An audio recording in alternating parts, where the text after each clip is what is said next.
it's Friday the 12th of July and I thought I'd just check in with you. It's Fundraiser Friday today, and as discussed before, we're going to suspend doing other things other than the kenneling. So I wanted to give you a little bit of an update on the fundraiser that we've been doing for the kenneling. Janine's making faces at me. So I'm just looking around at our office. Distracting.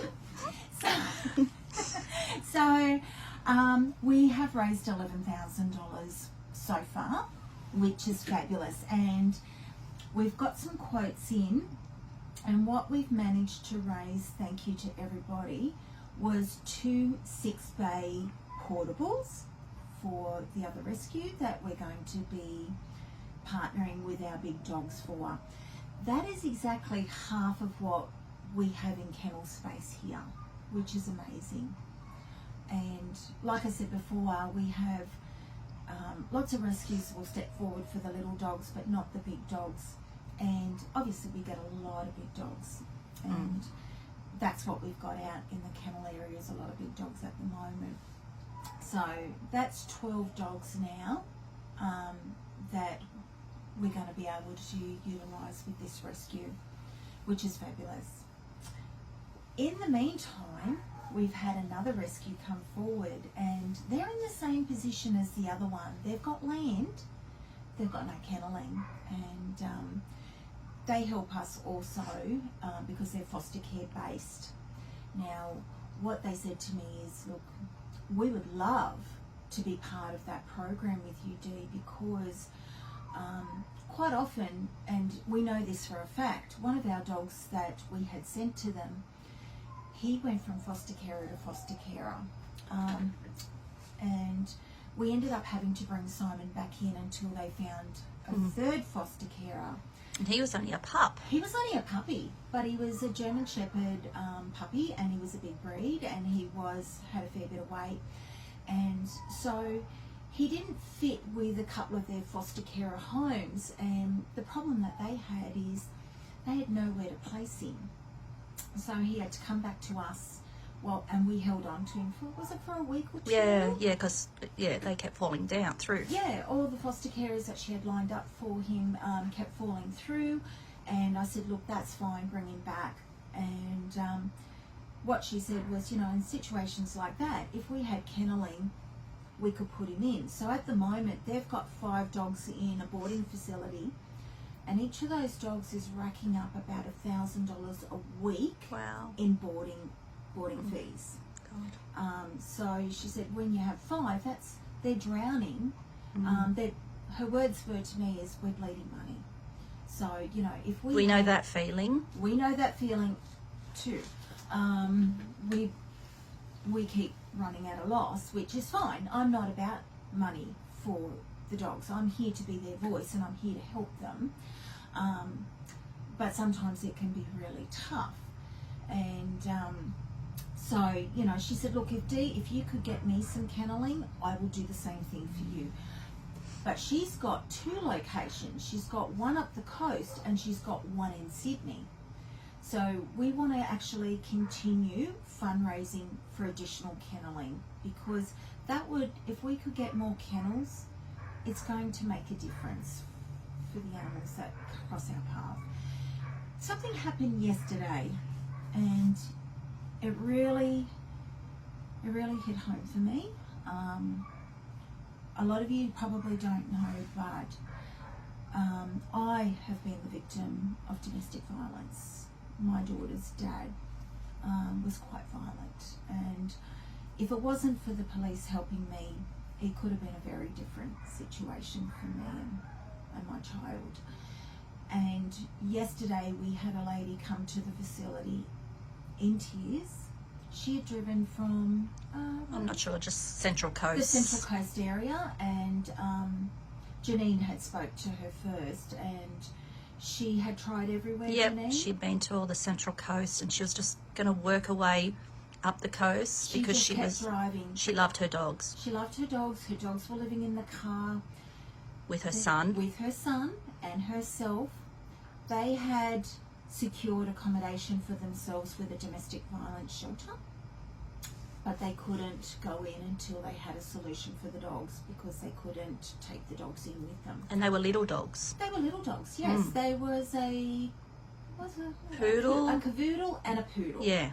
And the lady was absolutely in tears, and so normally we can't take animals out of our area because we have to service our own area. And the lady, She was desperate. she was desperate. And you She could was see in the love tears. for those dogs. She was crying. She loved those dogs. This was very hard for her. But she did have to think about herself and her child. And Janine came and got me and she said, Dee, can you just come and talk to this lady? So I did. I went and talked to her, and I knew I couldn't turn her away. I just couldn't. I've been in that situation. I didn't, thankfully, when I went through it, I didn't have any pets to be worried about. I only had That was this- the D of old. Yes, but there was no way that I was going to turn this woman away. And I thought, you know what, I'll work twice as hard, but I've got to help her. And imagine if we had more kennels at our resource. I thought, oh my gosh, what am I going to do with these dogs, you know, like, but there was no way that I was never going to let anybody continue to live in their car that's going through the worst time of their life with domestic violence, unless you've been through that, and I hope to God that none of you go through that. And I'm sure that people that have been going through it or going through it now can actually relate. It's awful. And you stay for the longest reasons because there's a reason that just prevents you from going. I never want to see that for anybody. So I took those dogs, and that woman couldn't thank me enough. I was in tears, she was in tears. I think Janine, you were quite emotional. So that is what my fundraiser is about. It's about helping the dogs that need it. Now, those dogs are going to be okay. We're going to make sure that they're okay. That lady is now going to be okay with her son. And it's not always going to be about domestic violence animals as well. It's about animals that need help, and it's usually the big dogs. In this case, they were little dogs and nobody would help them. But at least if I have kenneling in other multiple locations, I can reach out to those rescues and say, guys, we really need, is there any way you can help? They want to help. Those rescues want to help. But they're in the same position that if they've got no foster care, just like what happened with Simon, what can they do? Everybody's full. And it's also good for them to have kenneling so they've got backup too. If a carer lets them down, and if anybody's in rescue and their rescue relies on foster carer, they've experienced that where a foster carer said, I want this dog gone and I want it gone now. What are you supposed to do? You know, I have known many rescue groups to reach out to me because a foster carer has let them down and they've had nowhere to go with the dog. And I've always tried to help those rescues as well. But, you know, the biggest thing that we find is the big dogs, there's nothing. There's nothing. Not even big dogs, medium dogs, small dogs. We've just seen it yesterday with these 2 dogs.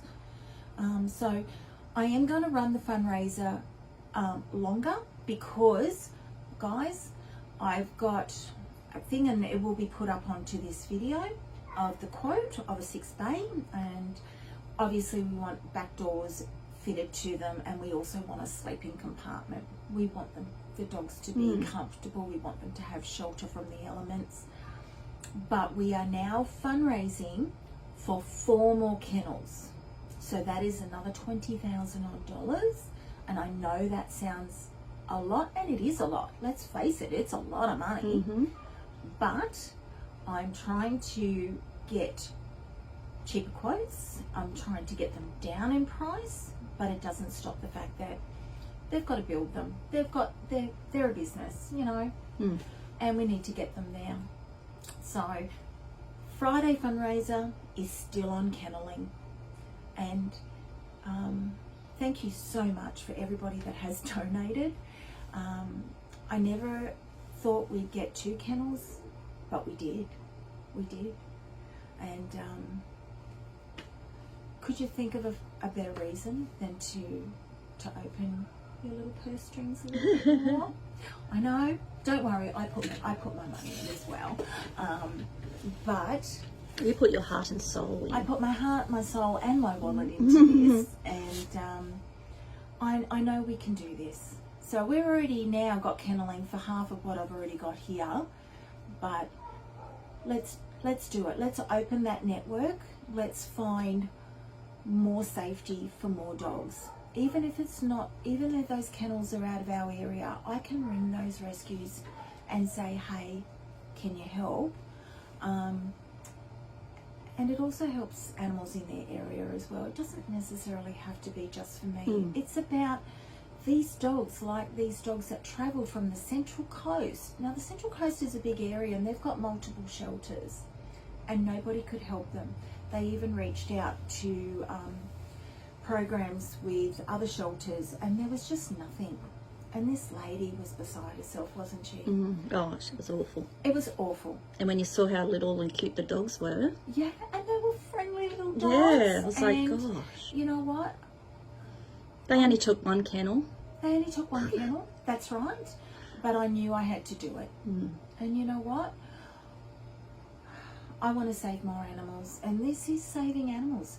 Getting money for kenneling saves lives. Yeah. Because there's the days of having endless foster carers, they're gone now, aren't they? Everybody's finding the same thing. They either can't afford to feed the animal, or they don't have permission to have an animal, or they're at risk of being kicked out if they do it. You know what I mean? So kenneling is the way to go. One thing with those other rescues too, they've got land so our dogs can get out and run. They do. They don't. Which they don't get doesn't mean here. they're necessarily going to be stuck in those portable kennels. It's not the case. Those rescues are actually setting up runs so the dogs can play in paddocks and have their safe spot. And this is their bed. Yes, and we don't have that joy. And you know, we had to clean that lady's car. Like, we took a bucket of water and things. They had pooed in the car, and she was so apologetic and everything like that. You know, She was worried that we were offended by the smell. Couldn't even smell anything. the only thing I was offended by was when a woman is so desperate to get her child into a shelter and she's got nowhere to go because of those pets, and she wasn't prepared just to dump them. She loved those dogs, and it was very hard giving up 2 members of her family because of what she's going through. Because they loved her too. They did, and nobody should be going through that. No. So I found it an honour to help that lady. And by doing that, I also put pressure on this facility. Yeah. But you know what? It was the right thing to do, and I'll live by that. So come on, guys, help me get some more solutions together, because we got to do better than this. Done.